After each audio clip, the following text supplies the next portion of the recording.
Oh non, pas encore cette réunion. Je vais encore me faire chier.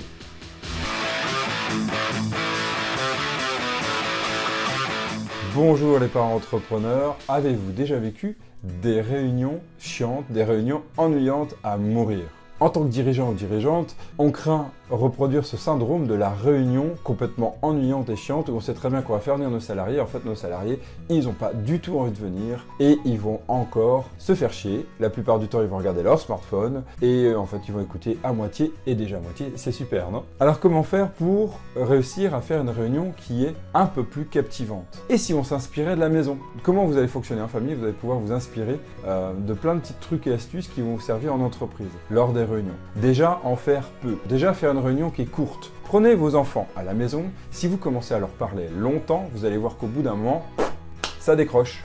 Ça n'a plus envie d'écouter. Eh bien, c'est pareil en entreprise. Quand vous faites des réunions avec vos salariés, soyez courts. Soyez vraiment, faites une réunion qui ne dure pas plus d'un quart d'heure, une demi-heure, une heure grand maximum. On est adulte, n'oublions pas, c'est pas non plus des enfants, vos salariés. Et puis, faites concis. C'est exactement pareil avec vos enfants. Vos enfants à la maison, si vous commencez à leur faire tout un laïus qui dure 3 heures, leur expliquer que peut-être, etc., tu sais bien que machin, au bout d'un moment, le cerveau de l'enfant, il fait déconnexion. Qu'est-ce que tu me disais? Bonjour. Et hop, oh, un papillon. C'est pareil avec vos salariés. La tentation est forte d'aller regarder son téléphone. Parlons téléphone d'ailleurs. Bon, je vous ai fait un coup de gueule sur faut bien vivre avec son temps. De l'améliorer ce temps, c'est interdisez les téléphones. Tout simplement, osez le faire. Interdit le téléphone, quel que soit le fait que c'est urgent, qu'on peut avoir un appel téléphonique d'un client, etc.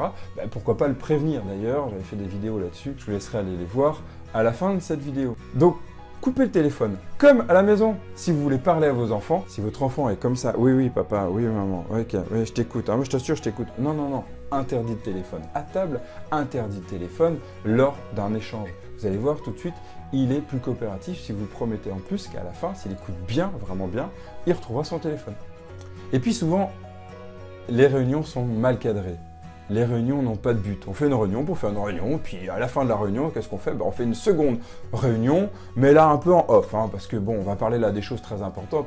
Non, on voit qu'avec les enfants, si on veut être assez autoritaire, pas autoritaire, pardon, on voit qu'avec les enfants, si on veut transmettre un bon message, il faut aussi que le message passe bien. Donc il faut que ce soit cadré. Donc le temps aide, mais aussi ce qu'il y a à dire. Donc prévenir en avance, c'est exactement comme quand vous êtes avec les enfants et que vous allez devoir faire quelque chose, que l'enfant doit faire quelque chose, vous le prévenez en avance. Plus vous le prévenez en avance et que vous répétez le fait que ça va se passer, plus l'enfant se prépare, commence à se dire « Ok, ça va arriver, je vais devoir peut-être me stresser un peu, me presser un peu, parce que papa, maman m'ont dit que… » Et par exemple, pour partir à l'école, par exemple, pour aller à un rendez-vous important. C'est pareil en réunion. Si vous ne cadrez pas, si vous ne prévenez pas en avance vos salariés, ils vont venir, puis certains même, ils arrivent « Bon, au fait, qu'est-ce qui se passe ici? J'étais pas au courant. De quel sujet ?» Et enfin, comment motiver ses enfants?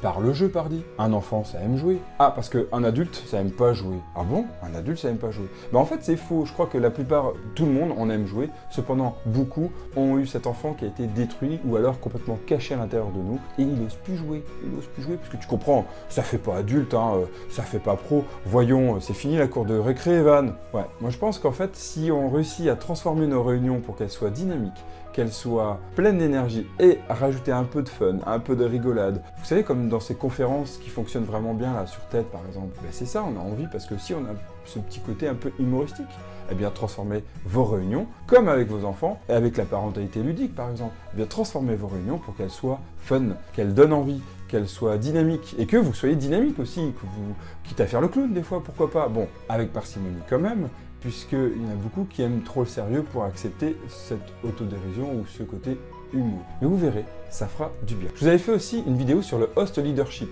Est-ce que vous l'avez vu? Bon, le host leadership, c'est de se dire que nous sommes les hôtes, en tant que leader, de toutes les personnes qu'on accueille. Donc c'est à nous de préparer la réunion, c'est à nous d'accueillir les personnes, c'est à nous de bien faire pour que tout se passe. Ça vous mettra en position de hôte et vous verrez que là, vous gagnerez en leadership. Eh bien, appliquez ça aussi à la maison, mais aussi dans les réunions. Vous verrez que ça se passera d'autant mieux. Comment se passent vos réunions?